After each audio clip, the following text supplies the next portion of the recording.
આવેલો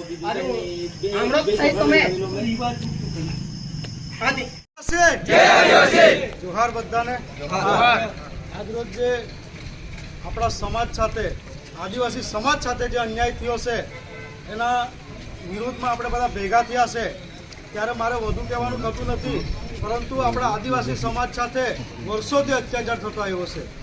ત્યાં આપણને અનેક આપણા યોદ્ધાઓ આપણને સહકાર આપ્યો છે અને લડાઈ લડતા લડતા પ્રાણોની આહુતિ પણ આપી દીધી છે। એમાંને જ આપણા ક્રાંતિવીર બિરસા મુંડા અને આપણા આદિવાસી સમાજને જ્યારે પણ અન્યાય થાય ત્યારે હર હંમેશ કોઈ પણ જગ્યાએ ફક્ત એટલો ખબર પડે કે આદિવાસી સમાજ સાથે અન્યાય થયો છે એવા અમારા માર્ગદર્શક અને વાંસદા ચીખલીના ધારાસભ્ય આનંદભાઈ પટેલ સાહેબ, તમામ મંચસ્થ મહાનુભાવો જે આપણને સહકાર આપવા આવ્યા છે।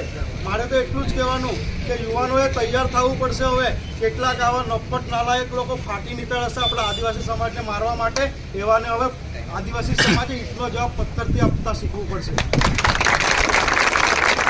ચીખલીનો પણ દાખલો આપી દેમ તમને, બે પોલીસવાળાએ આપણા સમાજના દીકરાઓને મારીને લટકાવી દીધા, ત્યારે પણ આનંદભાઈ પટેલ સાહેબે 5 થી 7 વાર પોલીસ સ્ટેશન ગયું અને તે બંનેને સજા અપાવી। એ તાકાત આપણા આદિવાસી સમાજની છે, એ તાકાત અહીંયા યુસુફ ગામે તો ઊભી કરી છે, આપણે બધાએ સહકાર આપવાનો છે।